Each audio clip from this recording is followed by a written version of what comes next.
I've started to think my husband might actually be the father of his best friend's kids, and now, one of those kids seems to be interested in my daughter. I'm 43 and my husband, Nick, is 45, same age as his best friend, Kristen. I met Nick back in college, but he and Kristen had been close since they were about 10 years old. They did just about everything together and always claimed they had this deep understanding, like they were siblings or something. Best friends, that's what they always said.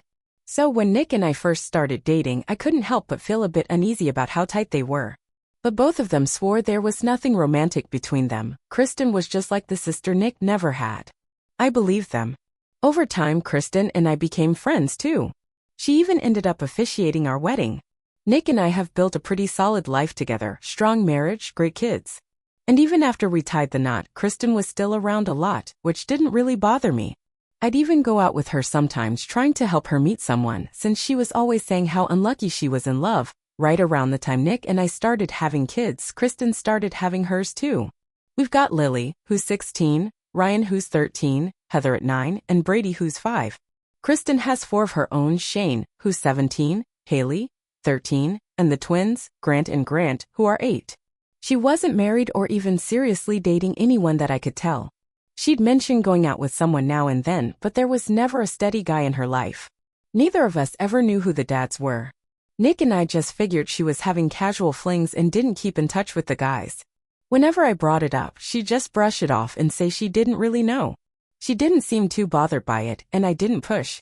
Of course, we did what we could to support her. Nick would never let his best friend struggle, especially when kids were involved. We've been fortunate financially. I've got a good job and Nick's parents have done well for themselves. They love Kristen and helped her get on her feet. Some folks might call her a freeloader, but I never saw it that way. She needed help and we were in a position to give it. Kristen was always against using birth control. I never fully got her reasons. It wasn't anything religious, but she felt strongly about it. That was her choice. Nick would spend a lot of time with her and the kids, sometimes without me, and I was okay with that. I trusted him. They were like family, right? He'd even sleep over at her place now and then, and it didn't seem like a big deal at the time. Our kids grew up close, almost like cousins. It was nice, or at least it used to be. Now I'm starting to think there's more to it than that. I'm starting to believe Kristen's kids might actually be Nick's. Yeah, I know how that sounds. But the more I think about it, the more things don't add up. I'm not saying Nick's ever given me a clear reason to think he'd cheat. Still, as time went on and Kristen kept having kids without any real partner in the picture, something just felt wrong. I even thought maybe she had someone she was hiding from us, but that never really made sense. Why keep him secret? Then after Brady, our youngest, was born, Nick got a vasectomy. And from that point on, neither of us had more kids. Maybe it's just a coincidence, but the timing sits heavy with me. Nick kept spending time with Kristen and her kids, and the way he acted with them started to catch my eye. He looked and acted like a dad to them, more than just a family friend. Some of Kristen's kids even look like him. Haley has this rare allergy that Nick also has. The twins, especially Grant, really resemble him.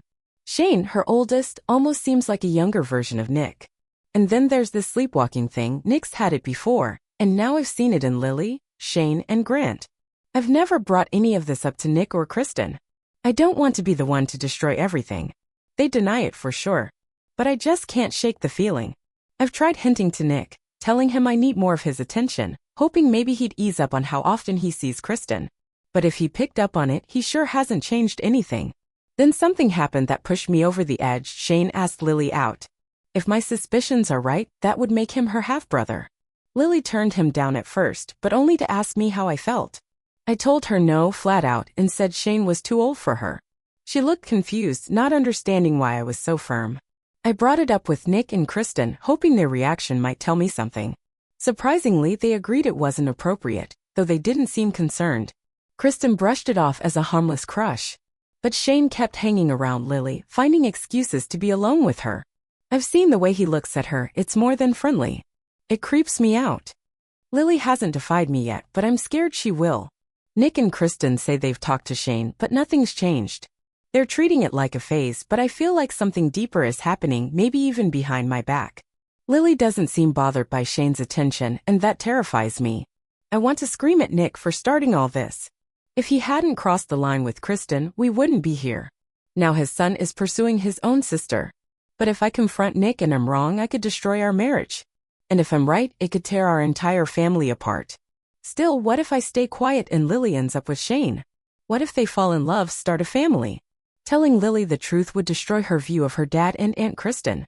I hate what Shane's doing, but he probably doesn't know the truth either. I even considered getting a secret DNA test but couldn't go through with it. Testing a child who isn't mine behind everyone's back felt wrong. My lawyer also warned me that it could backfire if Nick and I split. But I regret not doing it. The uncertainty is eating me alive. I've thought about telling Lily everything, but the idea of planting that doubt, without first confronting Nick, didn't sit right. So I decided to talk to both Nick and Kristen together. I didn't want either of them twisting the story. Once the kids were at school, I told them everything, my suspicions, Shane's behavior, how close he and Lily had become. I said I loved the kids and that this wasn't coming from hate. I just couldn't stay silent anymore. Then I asked the question I'd been dreading, was there any chance Nick was Shane's father? Kristen was furious and offended. Nick didn't get angry, he just looked devastated. I couldn't tell if it was real or just another manipulation. They both had answers for everything.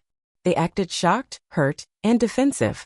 But even after hearing them out, I wasn't sure if I'd been told the truth or just handed a very convincing lie. They started pushing back right away.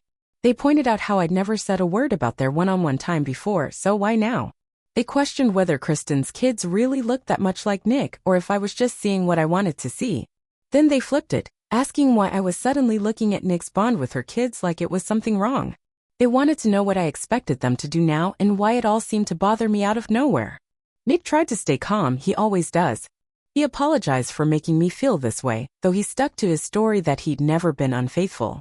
Kristen, on the other hand, got angry. Defensive. I found myself apologizing over and over, even though deep down I didn't feel like I was the one in the wrong. Eventually, I asked her straight out, "Who's the father of your kids?" She snapped, told me it was none of my business. That was it. I lost my temper. I reminded her of everything we'd done for her and her children and said maybe, just maybe, she owed us the truth. Kristen fired back that it wasn't me she owed anything to, it was Nick and his parents who had supported her all these years. She accused me of always acting like I was better than her. That stung. I never meant to come across that way, but maybe I did. Nick tried to calm her down, but the tension was thick. I said there was a simple way to settle this, asked Nick if he'd take a DNA test. I told him it wasn't about blame, it was about peace of mind. For me, for Lily, for all of us. He looked gutted. Whether it was guilt or just heartbreak, I couldn't tell. But after a pause, he said okay. Reluctantly, but he agreed. Kristen, though? She exploded. She told me to go to hell. Said she wouldn't do it, not ever. Nick tried talking her down, but she wouldn't hear it. Eventually, she stormed out, slamming the door behind her. Nick looked defeated. He told me there wasn't anything else he could do. Without her cooperation, it was a dead end. Legally, he could go to court to push for a paternity test, but only if he admitted to having an affair. And Nick still swears up and down that he never did. If he doesn't believe those kids are his or won't admit to sleeping with Kristen, then no judge is going to force her hand. I tried shifting the conversation back to Shane and Lily. I told Nick I didn't want them seeing each other. He agreed, thankfully. Said he'd talk to Shane. Reminded him that once he turns 18, if anything physical happens, it could become a serious legal issue. Nick agreed that a relationship between them wasn't right, though I could tell he didn't want to be too hard on Shane. I even suggested quietly that maybe he could get a DNA sample from Shane without Kristen knowing. Just to be sure. But Nick shut that idea down. Said it was unethical. Said it would destroy any hope of repairing things with Kristen if she ever found out. And even though I wasn't sure I cared about fixing anything with her, I could see it still meant something to him. Then Nick did something that just made my blood boil. He spent the night at Kristen's place. He told me it was just to smooth things over. To do damage control. I didn't sleep that night. I kept texting him, asking what was going on. He swore nothing happened, nothing inappropriate. And the next morning we sat down and talked. It was long. It was emotional.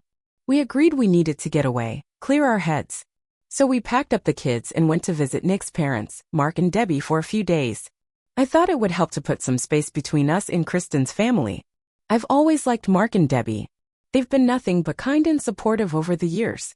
When we arrived, they could tell something was off between Nick and me. And for the first time, I opened up to them.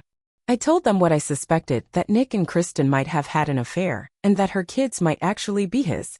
I expected shock or denial. But what I got was a look from Debbie to Mark that said everything. She gave him one of those "I told you so" glances. Turns out, Debbie had her own suspicions. She'd seen how close Nick and Kristen were over the years, and she had wondered, quietly, if something more had ever happened. Mark, though? He wouldn't hear it. He was adamant they were like siblings, and Nick would never do something like that. Debbie told him he was being naive. She pointed out the obvious, that just because they treated Kristen like family didn't mean Nick saw her as a sister. They aren't related by blood. So even if nothing ever happened, the possibility was always there. It was clear Debbie and Mark had argued about this before, and they were still at a stalemate. As for the kids, they're doing all right. They know there's been a falling out between Kristen and me, and that we're taking some time apart. We haven't told them everything, how could we? But they can feel something's changed. Nick told the kids not to ask any questions, and for now that seems to be enough. I don't know what Kristen told her children, but ours are still in touch with them. Lily insists she and Shane aren't dating. She's made it clear she's not going to stop being friends with him either, and honestly, I can't bring myself to forbid their friendship. Not after everything that's come to light. I didn't have a choice. I had to tell Lily what was going on. I didn't care what it meant for Nick or what kind of mess it might create. My daughter needed to know the truth. I couldn't risk her dating her own brother. After we got back home, the next morning I took everyone to their usual spots, but I kept Lily with me. Instead of dropping her off at school, I drove past it. I told her we needed to talk. You know, that phrase every kid dreads hearing from a parent. But I made sure she knew she wasn't in trouble. I just needed to explain why Kristen and I had fallen out, and why her dating Shane wasn't even on the table. I told her gently but straight up. I said that because of how close Nick and Kristen had always been, and how much Shane looked like Nick, I was starting to think something had happened between them. If there was even a chance that Nick was Shane's real dad, well, then Lily dating him was out of the question, no matter what. Lily sat there quietly for a bit. Then she said we should talk to Shane too. I didn't argue. She texted him to meet up. Skipping school wasn't a big deal for her. She's got straight A's, and this was more important anyway. When Shane arrived, Lily had me explain everything to him too. I apologized. I told him that my resistance to them being together had nothing to do with thinking he wasn't good enough for her. I should have just told them the truth sooner. And then it all came crashing down. Lily and Shane looked at each other like they were reading each other's minds. Then Lily spoke first and Shane backed her up. They already knew. Not just suspected, it was deeper than that. Shane had overheard things. Conversations he didn't want to hear. Even sounds. Sounds coming from Kristen's room. He had suspected for a long time that Nick might be involved. And back in February, he finally told Lily.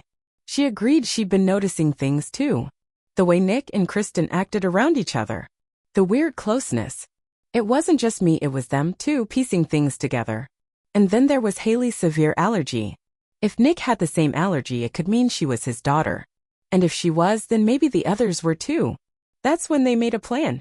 Turns out, they were never really in love. They weren't even dating. They stayed best friends the whole time. But they knew that if they just came out and accused Nick and Kristen, it would blow up everything. So they got creative. Shane started trying to find proof. Meanwhile, they pretended to be a couple. All those little touches I saw, the moments that made my stomach turn, it was all fake. A performance. Meant to rattle Nick and Kristen. They hoped it would make Nick and Kristen panic. That one of them would try to shut it down, give themselves away. But instead, I was the one who stepped in. And that wasn't what they expected. They couldn't figure out why I was the one losing it when the cheaters were staying quiet. That moment when Shane asked me, "Why can't I date Lily?" He was testing me, trying to see if I knew the truth. I probably should have been more upset about how sneaky they were being. But honestly, I was just relieved. They weren't actually dating. Not even close. And when I mentioned the possibility that they might be related, they didn't even flinch. Because they already knew. We even had a little laugh about it. Shane joked that he was kind of offended I thought he wasn't good enough for Lily. I teased him. "So you don't think she's pretty?" And bless him, he just shrugged. "She is," he said. "But so is my English teacher. And I'm not asking her out either." Lily and Shane are fully on my side now. Shane even offered to submit a DNA sample to compare it to Nick's. And we all agreed, no telling Nick or Kristen when we do it. Oh, and Shane's also been working on something else, trying to set up a hidden camera in Kristen's room, just in case. He wants to catch them in the act. Lily didn't hold back. She told me I needed to divorce her father. Hearing that from my daughter felt like a gut punch. But deep down I knew she was right. There's no coming back from this. Lily and Shane talked about getting Debbie, my mother-in-law, involved to help with a DNA test. Per my lawyer's advice, I told them to stay out of it, and Lily promised she would. Debbie hasn't brought it up either, and I haven't asked.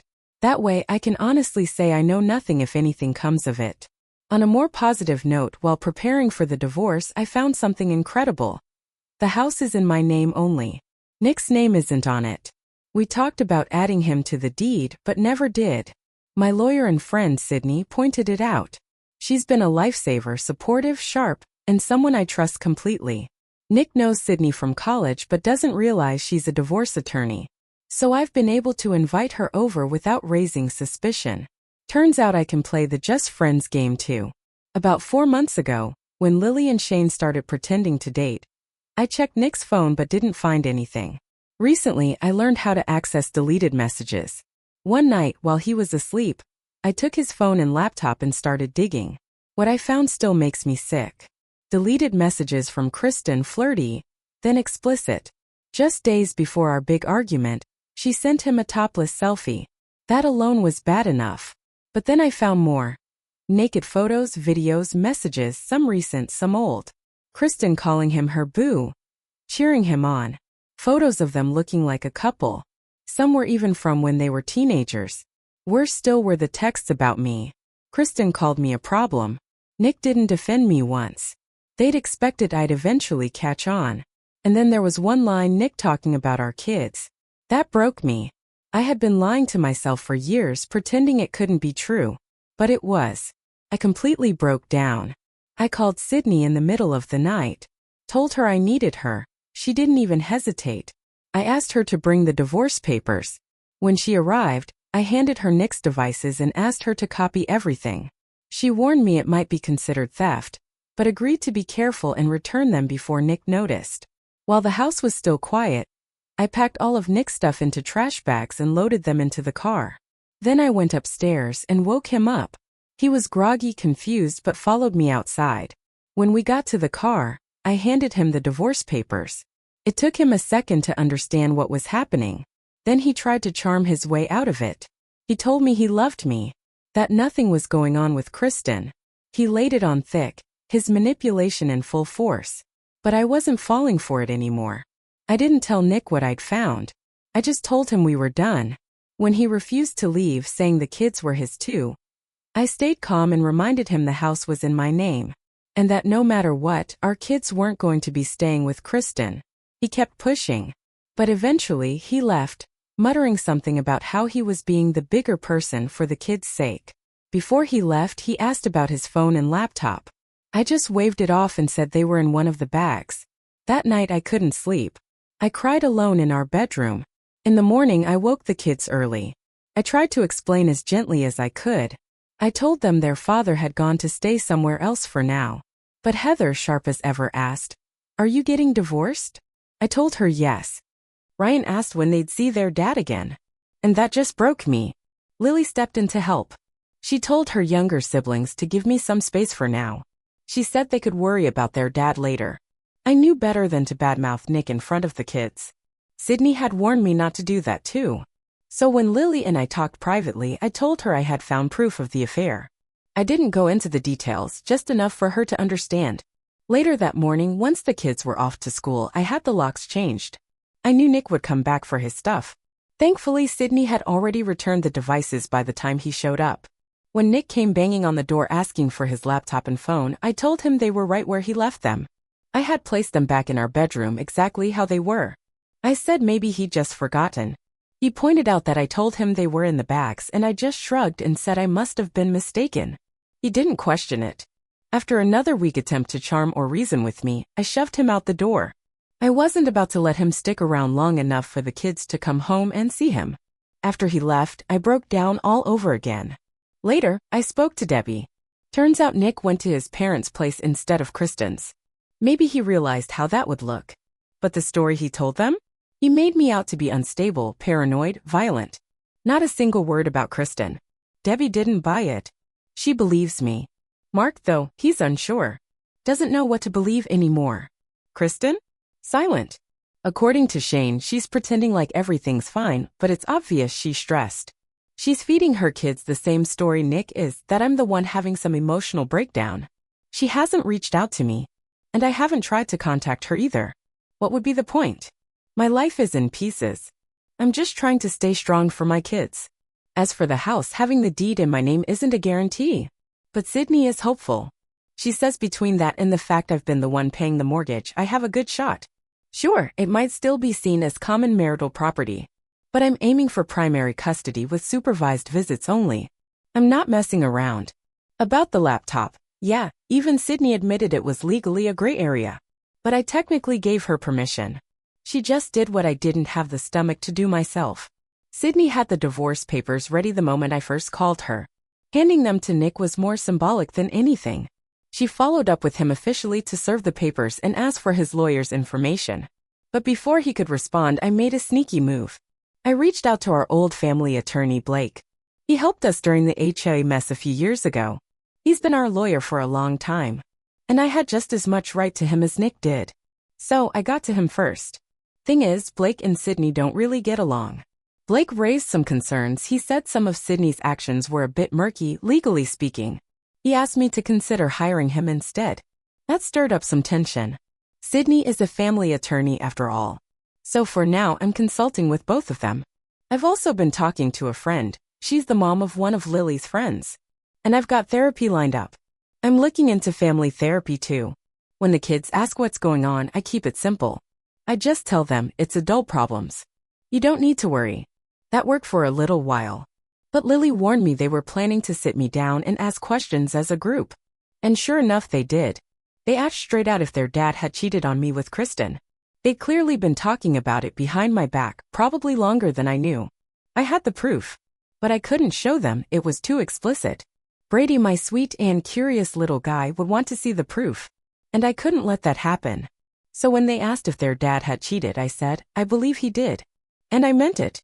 I think they believed me. Lily and Shane have been texting nonstop. And it turns out Kristen's kids are starting to have doubts too. I think it's finally sinking in for Mark. The thing he didn't want to believe, it's real. It's happening. I haven't shown Mark or Debbie any of the evidence yet. Since they're hosting Nick, I've kept my distance. I did have one short conversation with Debbie. We wished each other well. But I could hear yelling in the background. Mark was shouting at Nick. That's rare. Mark is the calmest man I know. Honestly, it worried me. But it also gave me a bit of relief. Maybe Mark's finally seeing the truth. Debbie told me Nick is still denying everything. And he was livid when he found out I'd hired Blake, our old attorney. That gave me a bit of grim satisfaction. Then the DNA results came in. And here's the shocker. Lily and Shane aren't biologically related. They don't share any DNA. Lily thinks the test must be wrong. She wants to take it again. I'm not too worried, just confused. I was certain Shane was Nick's son. Nick was too. That affair between him and Kristen went on for years. Haley is likely Nick's kid, based on the messages we found. But now I'm wondering, if Nick isn't Shane's dad, then who is? Things were quiet for a few days. Then Kristen showed up at my house. Thank goodness I had cameras installed. She knocked on the door and said she wanted to talk. She stayed calm, never raised her voice. I assumed Nick sent her, so I told her I wasn't interested. But she kept pushing, saying we needed to talk. The kids weren't home and I had cameras inside. I was also recording on my phone. So I let her in. She got right to the point. Said she and Nick believed I had taken evidence from his laptop. Kristen straight up accused me of going through his stuff and demanded I delete everything. That was it. No apology. No acknowledgement of what she and Nick did to me. I lost it. I asked her how she had the nerve. How could they betray me for years and then show up making demands? She didn't answer. Didn't even seem to hear me. She looked stressed, on edge, but kept it together just enough to keep repeating herself. Delete it. Over and over. I refused. That's when her calm mask slipped. She raised her voice and tried to intimidate me. I stood my ground. She said it wasn't about me, that I just needed to do what she said. I asked again, why? Still nothing. I asked if Nick had sent her. She didn't respond. I told her to leave and she refused. Said she wouldn't go until I deleted everything in front of her. I laughed right in her face. That was never going to happen. Then she snapped. She ran into the next room, grabbed my laptop and slammed it to the ground. Smashed it. I don't know what she thought that would accomplish. Panic, I guess. Lucky for me, everything was backed up. Still, now I need a new laptop. She wasn't thinking clearly. At that point, I was more worried she'd do something worse. I told her calmly, either she leaves or I call the police. She refused again. She just kept insisting I drop the cheating angle and divorce Nick without mentioning the affair. I just stood there, staring at her, the woman I once called my best friend. I told her she owed her kids the truth. They deserve to know who their father really is. That's when she snapped again. Said I didn't understand her family and needed to stay out of it. She was spiraling. Her desperation turned into rage, and she attacked me. I didn't see it coming. I'm no fighter, but I know enough to protect myself. I managed to hold her off, but she got in a few hits. Hurt me. The camera inside caught the whole thing. My phone got the audio. After she finally stormed out, I sent the video and pictures of my injuries to both Sydney and Blake. They've also found more messages, ones that make it even clearer Haley is Nick's child. I cleaned myself up before the kids got home. But they saw my black eye. I downplayed it, but I didn't lie. I warned them to stay away from Kristen. She's done enough damage now. I don't know if she's protecting Nick or just trying to save herself, but more and more people are coming forward, saying they had their suspicions about Nick all along. They just didn't know how to tell me. Nick has a lawyer now. I don't know the guy, but he's already had meetings with both Blake and Sydney. Part of me wishes I'd had Kristen arrested. And maybe I could have with the video. But instead, I sent it to my lawyers. Maybe it's foolish. Maybe I'm still trying to protect people I once cared about. Even now, I might be going too easy on them. Then everything came to a halt for a few days because Mark had a heart attack. At the funeral, I saw Nick. I saw Kristen. And her kids. It was the first time all of us were together since this whole mess began. No one talked about it except Kristen. She offered a brief apology for what happened before. She did seem sincere, I'll give her that. But I wasn't about to call her out. Not then. We were all devastated, me, Kristen, Nick, and Debbie.